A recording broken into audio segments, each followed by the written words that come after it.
to only work on successful projects. I was a project manager and I did successful delivery and failed deliveries. And unlike Sujata's project manager, I was not worried about my job. I was not worried about that if I lose the control, that people will make me redundant. So I was not worried about it, but still I end up delivering many failed projects. And reason being, now she spoke about various statistics.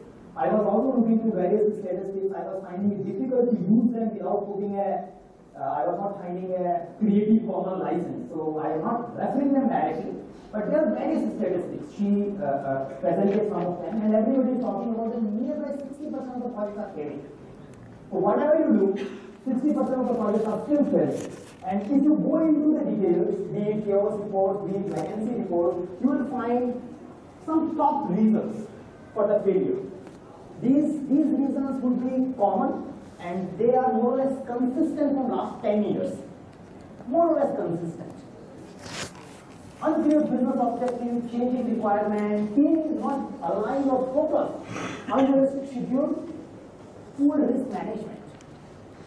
Now, when somebody spoke about risk management, we have Tom DeMarco's model. And this model talks about, this book talks about that majority of projects fail because of poor risk management. And in IT projects, we have risk like intrinsic schedule flaw.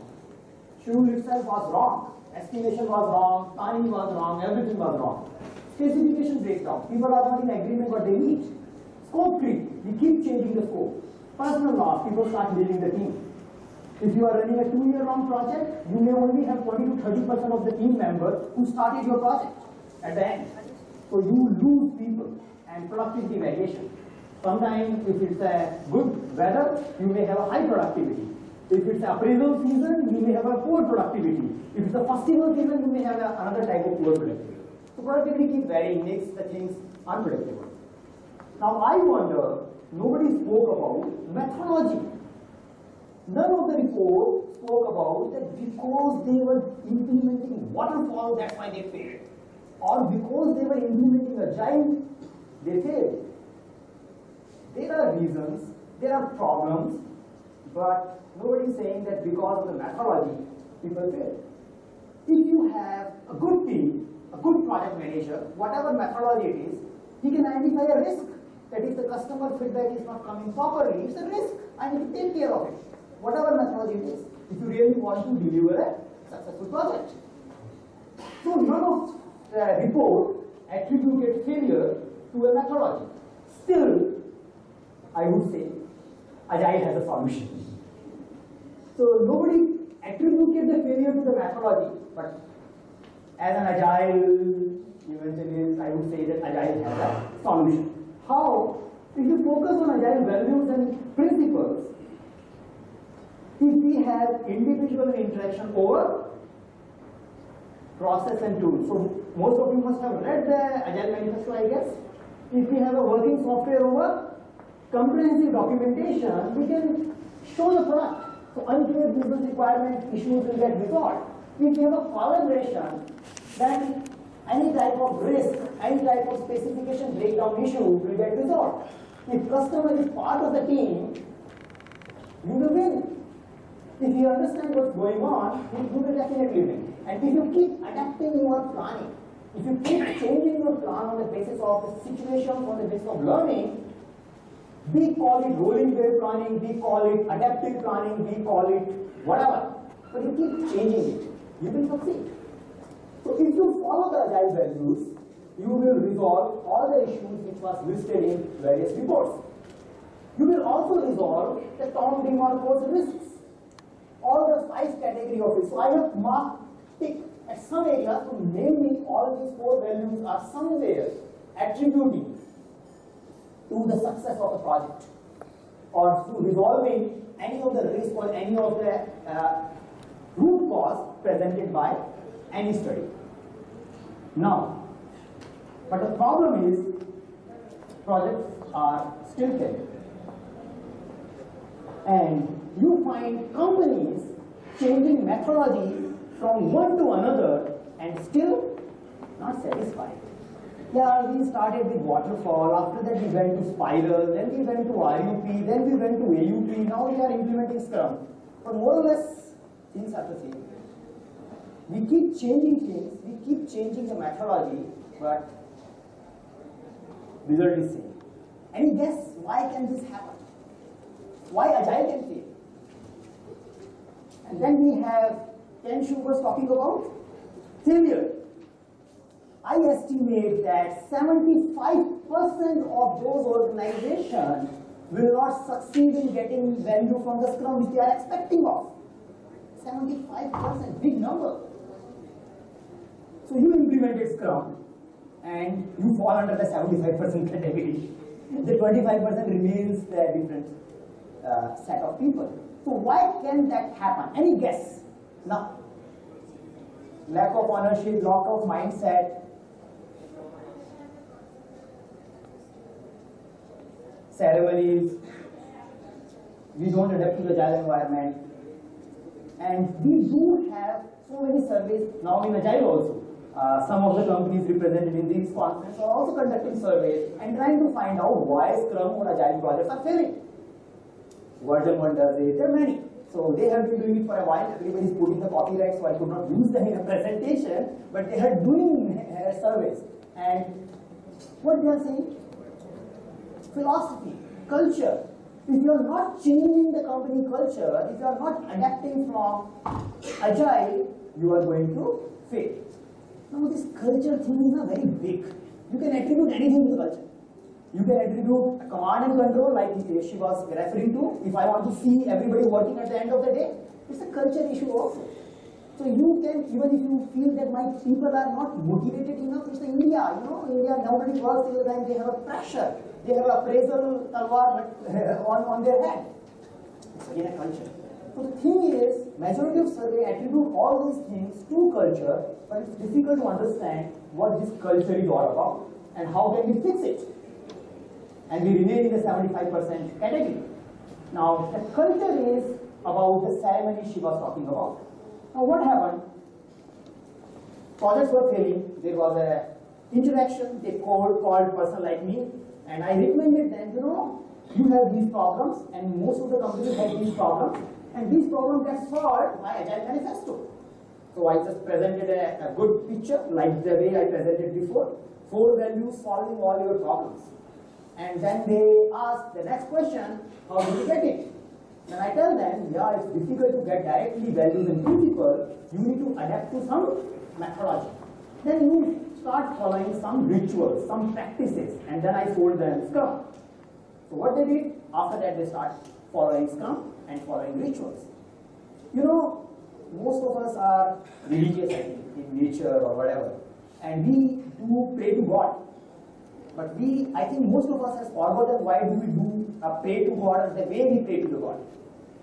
Most of the like Hindu temples, there is a backdoor entry. If you pay some money, you can get darshan fast. You can get God fast if you pay some money to whatever temple you go. So again, we are back. The process of going to the temple was not that getting the darshan of that murti, it was something different. So we just end up in rituals. And the same is happening in most of our Scrum implementation. Scrum planning, what is expected? Team doing self-organized planning. What is observed? I find very difficult to teach people that Scrum Master is not responsible for making sprint backlog. Because most of the places, that is what it is happening. Scrum Master is the one who is preparing the Scrum sprint backlog. And that is expected. When I tell all these things, especially for certification, they start feeling, okay, the Scrum Master is a very lazy guy, he has nothing to do. If the sprint backlog is prepared by a team, then what he is doing? Okay, lot of time we talk about ceremonies, first segment, second segment. In the first segment, team agrees to commit a goal. But in practice, we have goal predefined. A product owner has made the plan, communicated to stakeholders, now you just need to figure out how are you going to do it. So first segment is more or less meaningless, where it is already defined. And usually the sprint is known as time boxed, fixed commitment iteration. So whatever you commit, you have to deliver it. and it's a time box. Some of my service friends who are doing this agile implementation for a year or now, they keep telling me, this agile is just jahil. So rather than using word agile, we should use word jahil. Because at the end of the 3 weeks, we have to deliver something and we end up like, our build never get integrated and we just end up remaining mess for at least 1 week at the end of iteration. And that is how developers are stressed, developers are facing, because they are the most first victim of this complete agile implementation, because they have to deliver something at the end of whatever sprint duration it is. And planning was never in control. Okay? Then we talk about daily stand-up. In a Scrum we teach daily stand-up, self-organizing meeting, where teams plan how they are going to achieve the sprint goals. Do you find some similarity in observation which I have written here? Team is not sharing the status, like she was talking about transparency. Nobody wants to talk about that my work is still pending. When I talk about sprint burn down chart, and I give a situation where burn down chart can have a burn up, I find it difficult to explain any individual in my training that how can it observe a burn. And a lot of my fellow project managers who are like delivery committee, they keep asking me, how can I give a control to a developer to increase the remaining hours? He should not be able to increase the remaining hours because it has already been agreed. Now how I explain to them? See, he is working on the work and he is going to take more time. It's your choice. You want to do it now or you want to do it later. But it is going to happen. So it's better create an environment where people are not worried about it. And we don't do it. We keep doing the daily Scrum, status meeting, and keep moving. Product review. Yeah, it's a good idea, you know. We show a product to a Scrum, say, stakeholders, customers at the end of every sprint. But in practice, a lot of times we don't have a relevant person sitting in the product review meeting. He may remain outside the product review meeting for a while. And when he comes back, we have good surprises. The people who are attending the meeting may keep feeling that we are wasting our time. Because the same features which they have shown last iteration, they are just telling this much has been done, this much has been done, not up to my expectation. A lot of time product owner and keep arguing, discussing the small word about the feature that they need in a product. We do like it. Retrospective is another thing. Like that's I think the most less implemented practice in any Scrum implementation. These meetings end up converting into a complaint handling meeting, where Scrum Master is there to explain why he could not resolve various impediments, or a message giving meeting, where Scrum Master just want to point out that these are the problems, you have to improve on this case. No ownership, no inspect and adapt, it's just handling and following that ritual. So if we do all this, can we expect success? No. And then it comes to coaching and mentoring. Now, most of the Scrum presentation I go for, the Krishna example comes into the picture. And when I start explaining the Krishna story to my team, wherever I teach to the project managers, because my audience are primarily the project managers, they start giving me an answer. Krishna, in order to become a Krishna, we need Arjuna. I have a team of Kauravas, so what I do? How do I become Arjuna on them? Krishna, like a lot of rishis were praying for Krishna, and Krishna was just taking care of Arjuna, like taking care of his hairs. And one rishi got angry that we have been praying for you for like centuries, and you are just taking care of this person. And Krishna just tell the rishi to stay cool and just listen to what Arjuna is saying. And when he just waited for a minute, he started listening to the voice, I am Krishna's Sharana. So it's like he was praying continuously for the Krishna. He was like so dedicated. That's why he could become Scrum Master of that team, not to the Kauravas. So they remain theory, acts. Nobody is going to work till the time I put Danda on them. I can't just become Krishna because I can't create that team. So that is what we observe in our implementation. Now there are two themes which are missing in all of the implementation, majority of the failed implementation. And these themes are trust and transparency. And they are very complement with each other. If you don't have trust, there will not be transparency. How many times, as a project manager, you end up in a situation where you have to deliver in 3 months, and you know it is not going to take less than 12 months, but you still remain silent and end up saying, yes sir, we will try. Because you know that if you tell them, they will give you 100 lectures and make you all Saturday, Sunday working for next 3 months, and nothing will change, only you will get abused. How many of you have faced this situation? Because I have faced many times, where we know that nothing is going to change, and gradually we learn it's better to remain silent in such organization. Because we have tried it 50 times, but after that, you know. So it doesn't happen till the time we have trust. The transparency will not be there till the time we create trust in a team member. So something which goes between a management and a project manager, the same equation is also applicable between a project manager and a team member. Because if you are not giving them a freedom to speak, if you don't have a trust, now in our various Charkya Sutra or whatever, we have a saying that whatever you speak, it always goes, it never comes back. So speak carefully, and that is what we keep implementing in our every life, and that is why we don't speak in retrospective, because we have to speak carefully. Now, I contradict with this particular caution. If you have a trust between two people, a speech is irrelevant. You just want to connect with a feeling. So just create an environment where whatever you speak is okay till the time we trust each other, till the time we have a value for each other's commitment. Now, if we don't create an environment of trust and transparency, we will always keep saying a sprint burn down, showing some progress, and at the end nothing is getting delivered. Because there was no trust, there was no transparency, nobody allowed them to increase the remaining hours. So they remain silent. And they usually remain silent. Gradually after 5-6 minutes you will understand and do something that okay, let them modify it or start under-committing. Performance measurement. In order to make an agile project successful, we always need to focus on outcome. The outcome is business results. But most of our organizations, or even as a project manager, us are focused on activities. How many hours you have spent in this particular activity? How many hours you have logged in a week? It's an important metric. None of us can go without.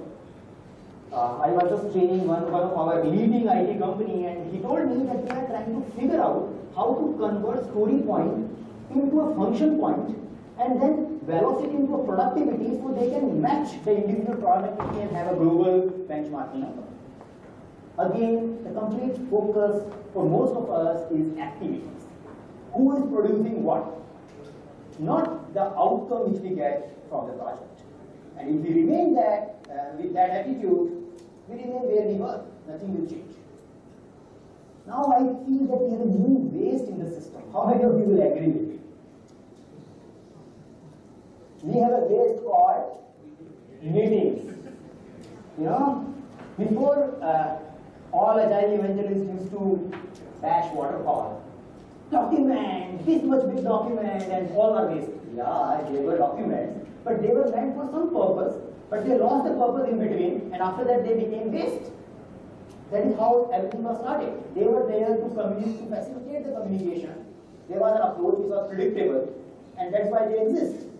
But now they lost value in between. The same is happening with our meetings. You may find a retrospective meeting as a waste of time. You may find a review meeting as a waste of time. Scrum will be a bigger waste of time because there is no time box to it. So that's another challenge. So you may decide a time box, but that's another challenge. So we are just changing methodology and changing the type of waste from the system. Earlier it used to be documents, now we have meetings. So be cautious when you implement Agile. Now, last time my project manager talking with me, but is it necessary to engage individuals? Can't I just work in a similar way which I used to work before, and we can have an iterative and incremental delivery? Yeah, you can do it. But even if the team which produced exceptional results, even if following waterfall, were the one where people were involved. People were really caring about what this project is all about. The same goes for the customer.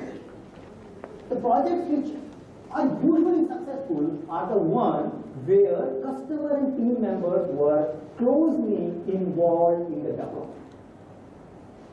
Now, if you don't involve them, you don't get value without involving customers. You don't get self-organizing and ownership without involving employees or team members.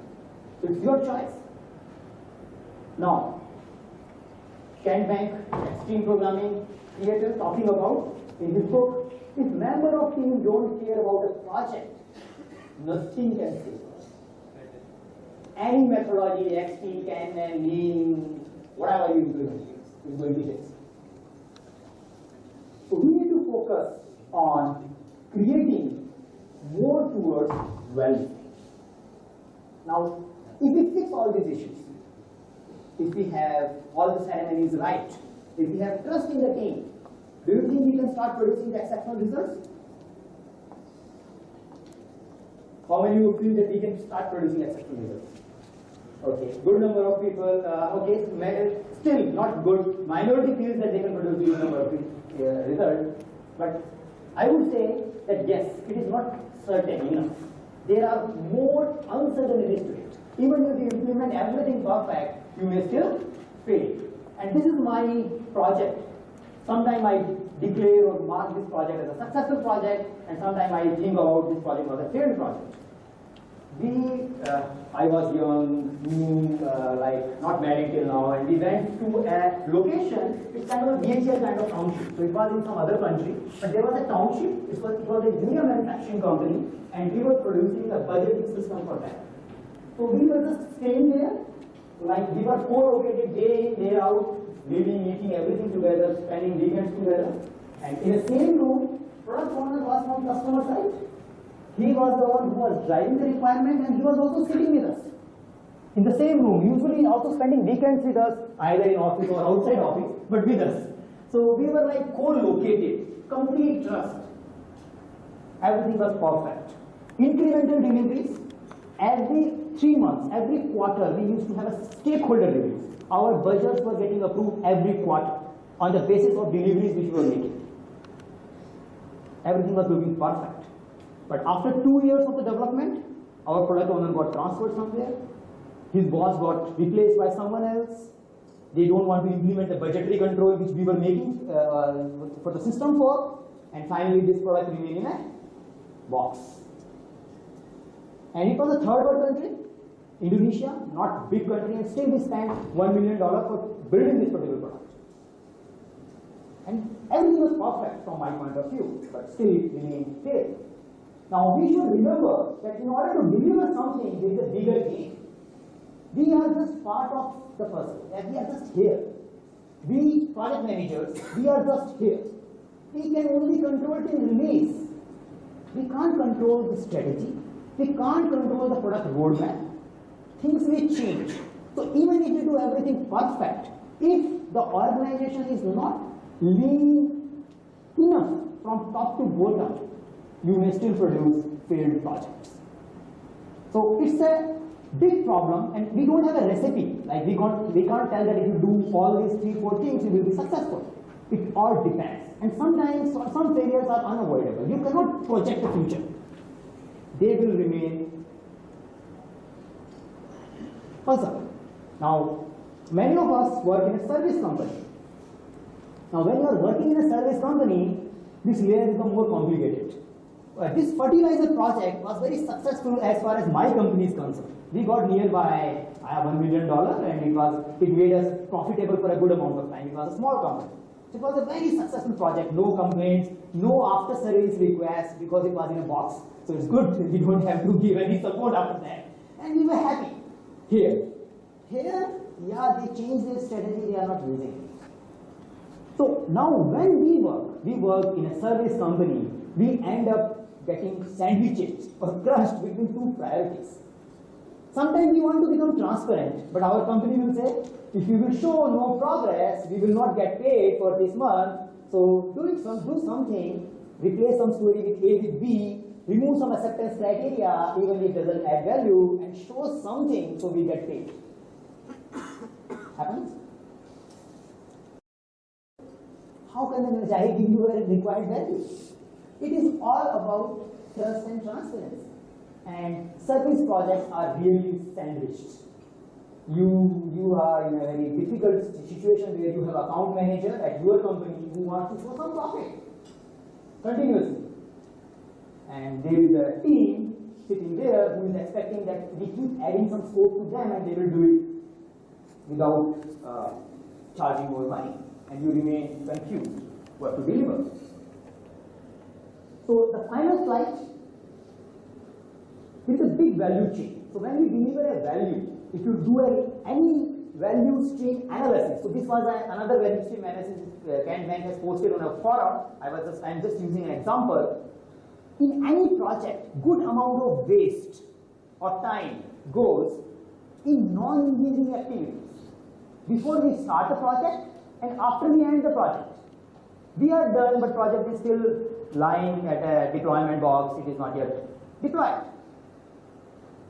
Good amount of time goes in analysis, business case. A lot of time it happens when a project manager gets a project, it's already late. Like the expected delivery date is already overdue, that's why they have issued a charter now. Because beyond this, it is like something. So as a project manager, as an engineering team, we have limited influence. So the message which I want to drive from this presentation is that we need to understand and not too much be optimistic about any methodology. We need to understand there are some basic human things. There are some basic organization principles. And that is needed to make the complete project successful. We can just play a role here. We can perform ceremonies well. We can do incremental deliveries, but yeah, we will always have a limitation. And that is what happened to my urea project or a manufacturing fertilizer project. So before I move to PMI ACP, I would take a pause and I'm open for questions. Even I know that I'm just talking about something which you already know, but I'm just putting in perspective that Agile is not a magic bullet. It is not something which is solved.